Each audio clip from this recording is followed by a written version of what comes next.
Hierdie is 'n ma en 'n mikrofoon. Welkom by hierdie episode. Welkom by 'n ma en 'n mikrofoon. Ek geniet altyd episode soos die een wat ons vandag het verskriklik baie, omdat ek altyd baie leer. En as ek sê episode soos hierdie, praat ek van die waar ons met kenners in 'n spesifieke veld praat. Mense wat regtig deel wat hulle geleer het. Dis was al sielkundiges, borsvoedkonsultante, verpleegsters. En vandag praat ek met 'n chiropraktisyn. Nogal 'n beroep waarvan ek persoonlik maar net so half bolangs bietjie geweet het tot ek kinders gekry het. En soos baie ma's, dan baie keer gaan jy wel na 'n chiro toe, vir chiro toe soos hulle sal sê. Maar baie mense wonder nog steeds, en ons het vra of dalk is jy swanger en jy wonder of jy kan baat vind, of jy is dalk maar net onseker of jy met jou babatjie moet gaan. En my gas vandag gaan al ons vrae beantwoord en vir ons baie belangrike inligting oor hierdie beroep gee, veral uit die oogpunt van 'n ma en 'n vrou. So Dr. Michelle, stel jouself asseblief vinnig aan my luisteraars bekend.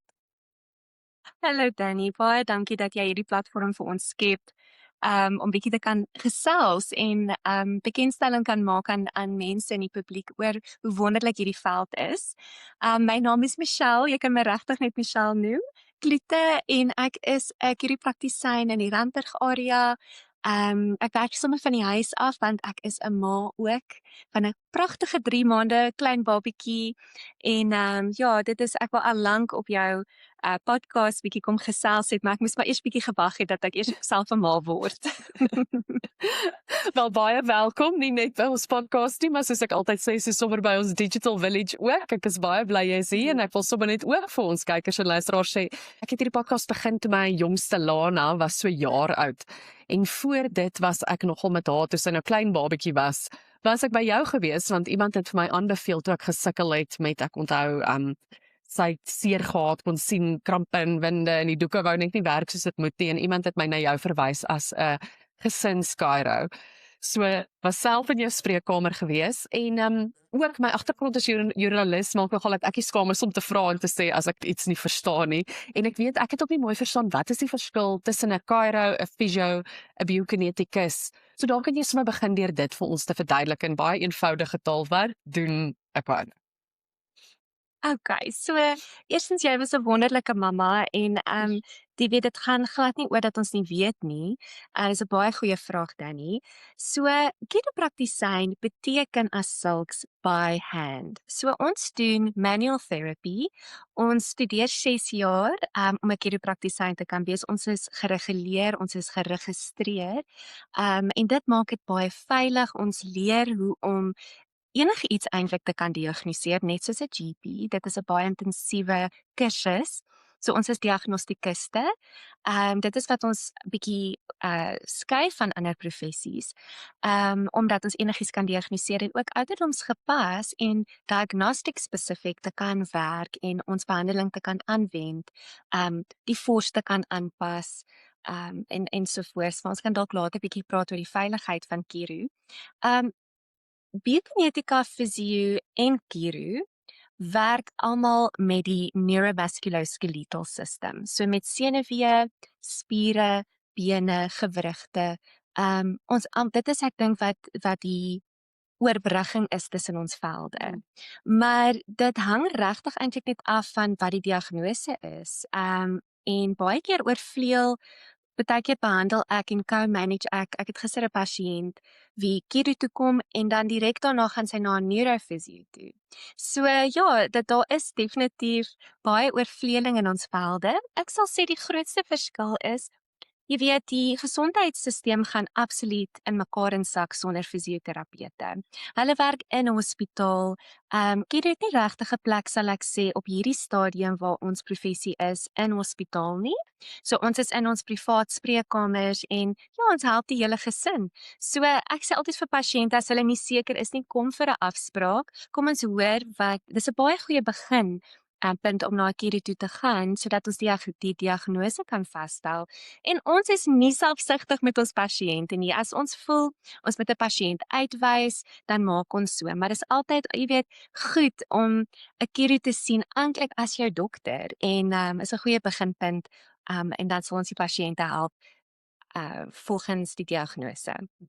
Jy het nou nog genoem van veiligheid en dit skakel aan by eintlik wat ek volgende wil vra. Ek dink daar's baie mites of idees wat mense het oor kilos in hulle koppe en ek dink veiligheid is dalk een van hulle. Mense raak nogal bang as hulle daai knakgeluide aandink. Party is baie bang daarvoor. Wat is van die mees algemene mites oor julle beroep wat jy net graag wil regstel? Ek dink die grootste wanpersepsie, ons is bekend as ruk en pluk dokters. En jy weet, die realiteit is dat wanneer jy kyk na Kiru, jy kan iemand wat gevorderd in jare is behandel en hulle het artritis van 'n gewrig en dan is daar glad nie eers 'n knakgeluid wanneer jy wel 'n fors toepas op daai gewriggie nie.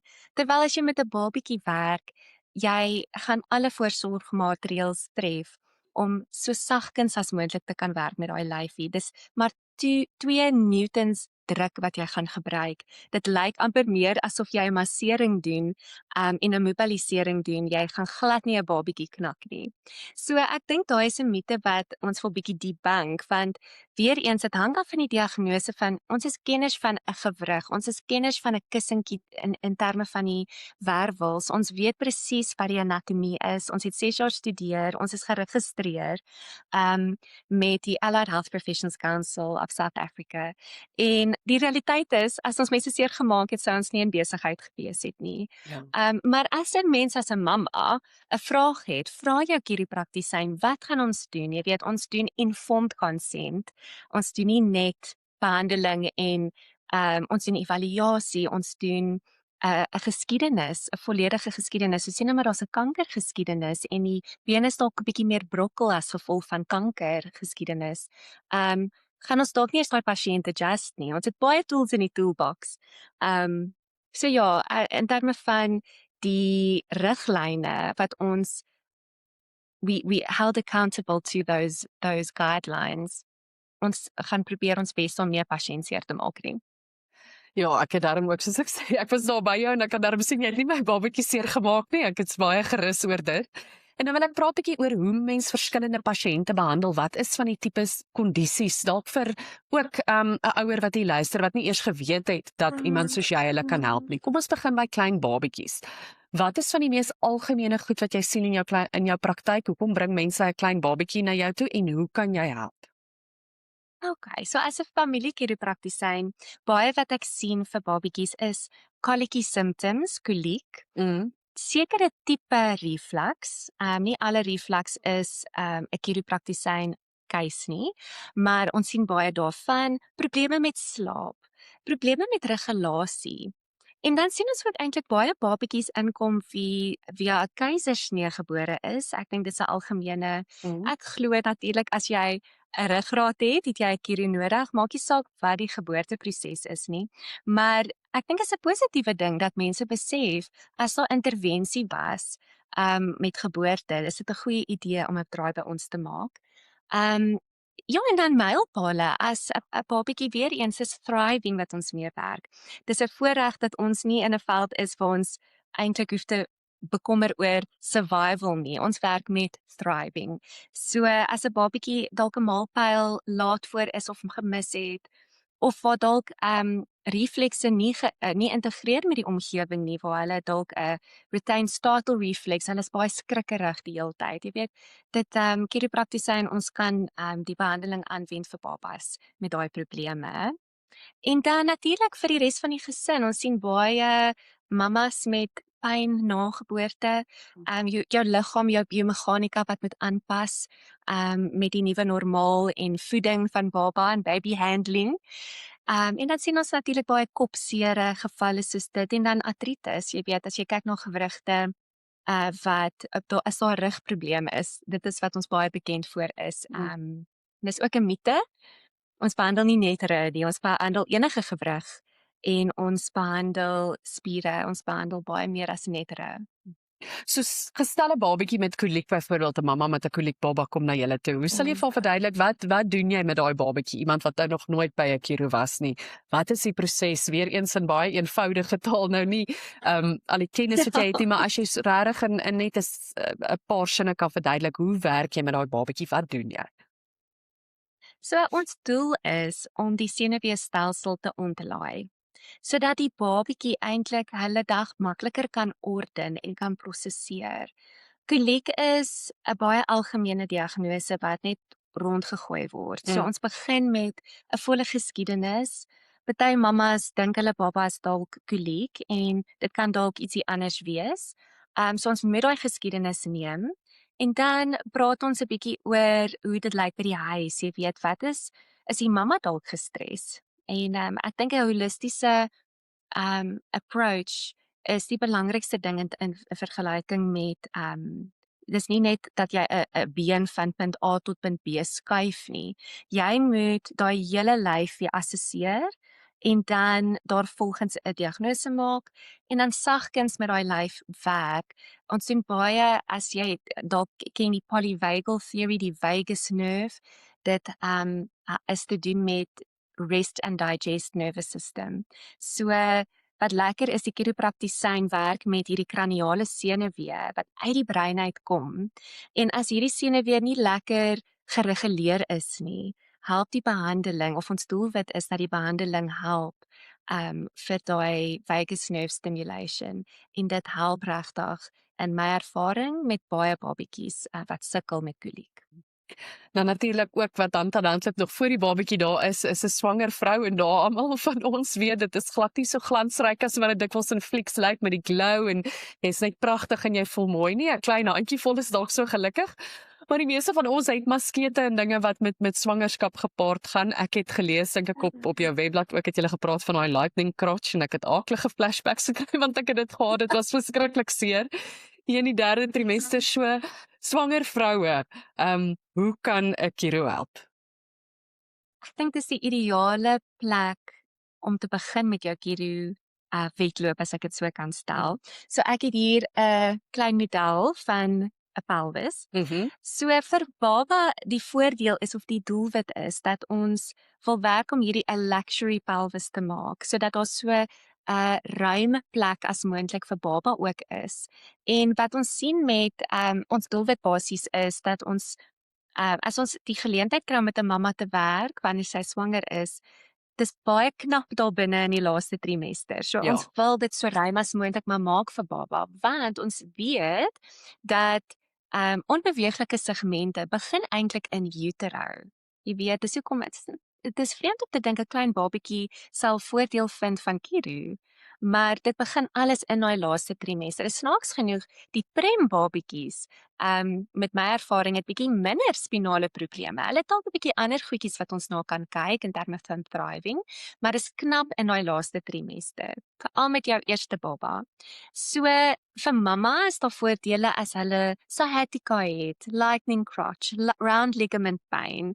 Jy weet jou biomeganika verander, jou postuur, jou borste raak groter, hierdie groot maag veroorsaak hierdie hele bekken om 'n anterior pelvic tilt te kry. So jy weet ons is daar om te ondersteun gedurende die swangerskap op 'n neuromusculoskeletal en dis ook veilig. Ek dink dit is 'n baie belangrike ding om vir mammas te sê. Daar is hulp daar buite. Prioritiseer jouself voordat baba hulle verskyning maak in die wêreld en dan ook na postpartum. Jy weet hoe dit voel. Borsvoeding of bottle feeding of baby handling is so styf. Jy weet, so ek dink daar's 'n groter kans dat 'n mamma gaan volhou met hulle chiro behandeling vir hulle hele gesin as hulle begin wanneer hulle swanger is. Want as daai babatjie eers uitpop en jy is nou nog nie bekend met 'n chiro nie, dis al klaar die grootste challenge is om iemand te vind wie jy vertrou. So ek sal voorstel begin terwyl jy swanger is. Luxury pelvis, dis nou nog 'n frase wat ek gaan onthou. Dit klink soos 'n Baba hotel. Maar Michelle, ek wil ook hoor, jy wat 'n chiro is, wat nou al die agtergrondkennis in jou kop het en wat nou onlangs 'n babatjie gehad het. Watter raad sal jy dalk gee vir ma's wat wil swanger word of wie wil swanger word? Ons almal weet op prevention is better than cure. Hoe kan ons uit 'n chiro se oogpunt mooi na ons eie lywe kyk by die huis om te voorkom dat mense enige seer of probleme het? Wat doen ons dalk te gereeld verkeerd wat jy sommer vir ons wenke kan gee om mooier na onsself te kyk pre en postpartum? Daddy, die grootste ding is oefening. Ek dink as jy jou liggaam kan ondersteun met kragoefeninge, resistance training, dalk met die hulp nou van 'n biokineticus, Dis baie lekker om 'n multidisciplinary approach te kan neem. Mens moet maar vind wat vir jou gaan werk as mamma in jou skedule, maar dis baie makliker gesê as gedaan, maar weet jy daar is net nie 'n kort. There's no shortcut with this. So prenatal chiropraktisyn oefening, postuur, wees net bewus daarvan, jy weet, goeie postuurs, uh good habits is maar nou net om amper asof daar 'n string van jou kop na die plafon toe getrek word, om net bietjie jou borskas oop te maak, jou strekoefeninge te doen en dan hidrasie ook. Ek dink baie keer het ons pyne as gevolg van dehydrasie, swak dieet. So ja, ek dink dit hang maar net af van die probleem wat ons wil verhoed, want ons ongelukkig met swangerskap, daar is 'n groot babietjie, daar's vrugwater, daar's soos ek sê, jou borste raak groter, daar is ongelukkig 'n relaxin hormoon wat jou laks maak. Jy weet, ons weet van mammas wie sê my skoengrootte het sommer 'n groter geraak en dit het nooit weer teruggegaan nie. Dis omdat ons voete versprei met daai ligament laxity. So daar's goed wat definitief teen ons gaan werk, maar wanneer dit jou funksie inhibeer, dan moet jy uit kan reik vir hulp. Ek wil graag weer teruggaan na wat jy gesê het van kragoefeninge, want dit skakel ook weer by vorige episodes en eintlik 'n hele tema wat ek baie van hou om te bevorder ook op die podcast, en dit is dat jy weet sterk bo maar wees en ek wil maar wees, ek wil gewig verloor en eerder ek wil sterk wees, ek wil fiks wees, en die belang van spiere wat daarom nou die laaste ruk bietjie meer aandag kry miskien as toe ek byvoorbeeld jonger was. Maar kan jy dalk vir ons uit jou oogpunt verduidelik hoekom moet 'n ma sterk wees, daai kragoefeninge waarvan jy praat, want ek dink mense het baie keer hierdie prentjie van dis net groot mans wat in die gym staan en gewigte optel.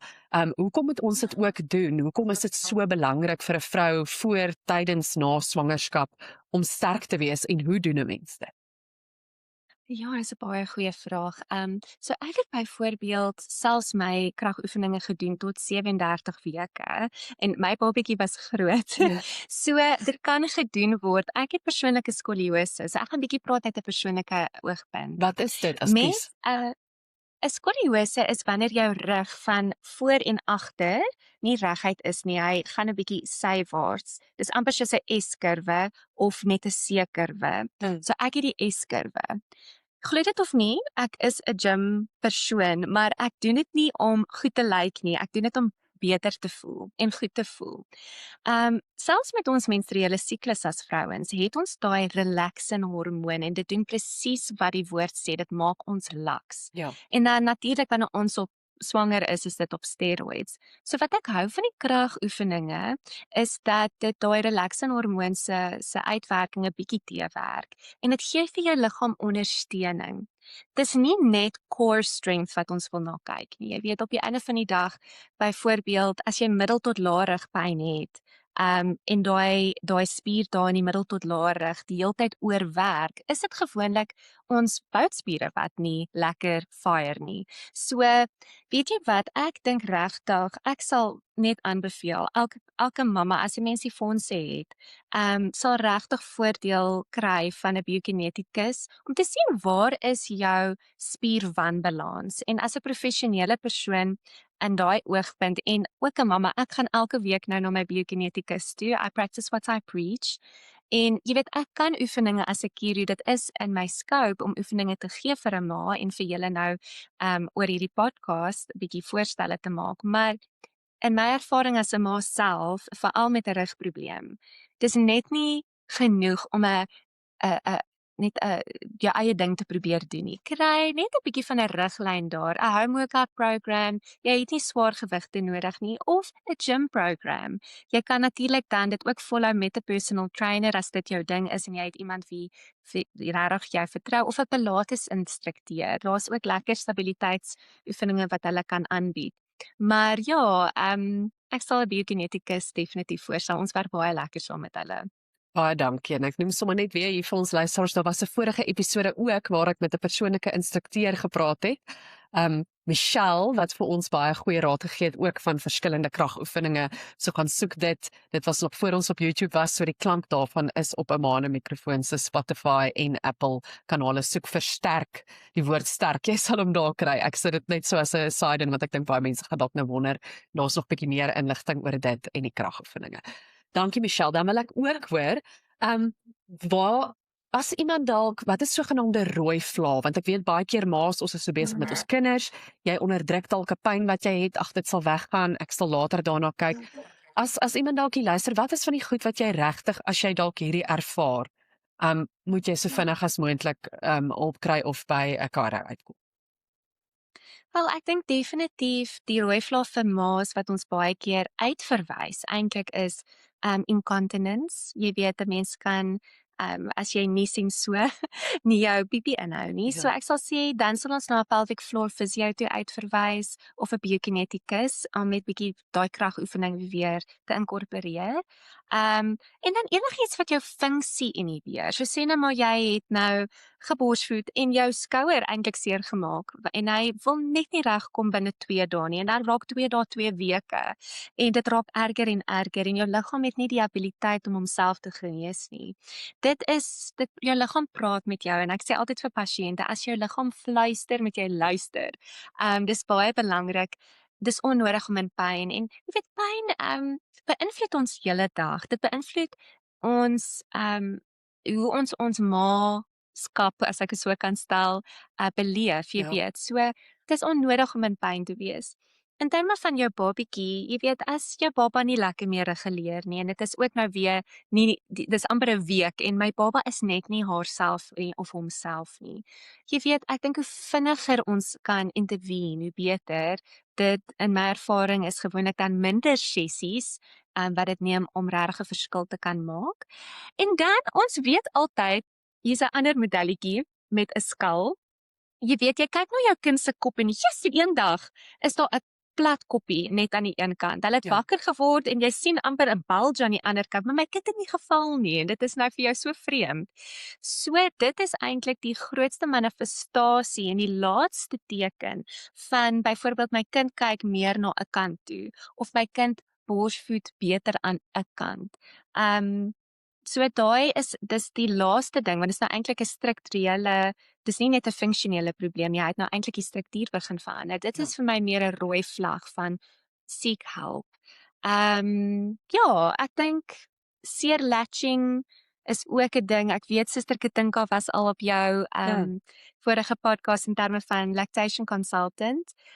So ons kry ook baie keer wanneer 'n mamma regtig sukkel met 'n baie seer latch of die babatjie kan nie lekker op die bottel of op die bors latch nie en daar's melkies wat uitdruppel en daar's 'n klik op die bors. So al daai sal ek sê kry dit liewers vroeër as later want dis 'n rooi vlag. Partykeer kan dit later in die lewe, nie altyd nie, maar dit kan lei tot spraakprobleme later of verdere sensoriese issues en dan moet jy in elk geval na 'n arbeidsterapeut toe dalk gaan of 'n spraakterapeut toe gaan met jou kind later. Early intervention is key. Baie dankie. Dis maar so lekker dat iemand wat ook 'n ma is en 'n vrou is hierdie beroep doen, want mense kan sommer hoor jy praat met soveel kennis en passie ook daaroor. So ek is sommer nuuskierig en ek wil hoor hoekom het jy dit gekies en wat is vir jou die lekkerste deel van om 'n chiropraktisyn te wees, Michelle? Ag, so ek het nou voorheen genoem dat ek het 'n skoliose. Ek was altyd 'n akademikus op skool gewees en ek wou eintlik 'n dokter geword het van die ouderdom van 6. Ek het geweet ek wil mense help en ek is 'n vooruitbeplanner. Ek het gekyk na 'n fisioterapeut en my sussie het platvoete gehad as 'n atleet op skool, so baie by die fisio uitgekom en ek het gesien Melinda het gespeel met haar kinders buite met die nanny en sy het gepraktiseer en ek kyk hierdie ding so uit en ek sê vir my ma dis wat ek wil wees. Ek wil eintlik nou 'n fisio wees. Maar net van daai balans van ma wees en nog steeds mense kan help en om met jou hande te werk. En latere jare het ek pyn ervaar as gevolg van al die swattings met hoërskool al. En toe het chiropraktisyn op my radar gekom en dit het vir my persoonlik, dis maar net my testimonial, so verskil gemaak dat ek eintlik dit gaan swat het vir 6 jaar. So dit's 'n baie high reward veld. Ja, so op die einde van die dag om mense te kan help is my gunsteling deel van my dag.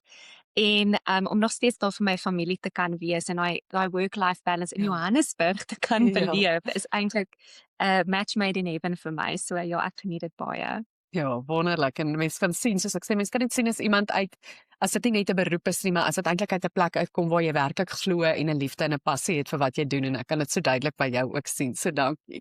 En dan Michelle, dankie. So ten slotte vra ek vir jou 'n vraag wat ek altyd vir my gaste vra, bietjie meer persoonlik. Wat het jy by jou eie ma geleer?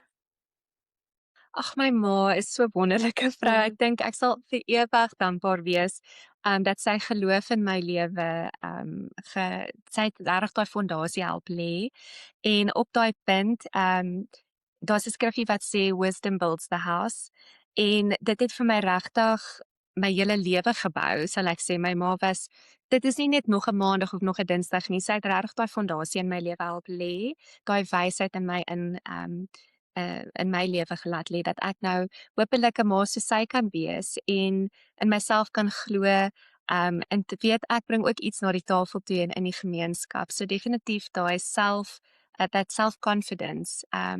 My ma is so wonderlik en definitief ook my geloof dat sy my na die Here toe gelei het. Baie dankie. Is daar nog enige iets anders wat jy wil byvoeg? Dalk 'n boodskap vir ma's, enige iets wat jy gevoel het jy graag nog wou sê? Ek dink dit lei aan van die vorige vraagie om te weet dat jy maak daaglikse verskil in jou kind se lewe. Daar's nie 'n dag wat verbygaan wat vir niks is of mundane is of te repeterend is nie. Ek dink die feit dat jy kyk na hierdie podcast is al klaar 'n teken dat jy 'n wonderlike ma is en meer wil leer oor hoe jy jou kind kan help en hoe jy jou familie en gesin kan ondersteun. So ek wil net ma's daar buite aanmoedig om te weet jy maak die grootste verskil in jou gesin se lewe en geniet elke oomblik. Laat jou gesin jou lewe verander. Dit het my geleer om te slow down. Ek is baie doelgerig en wil net almal help. Maar ja, ons maak 'n verskil.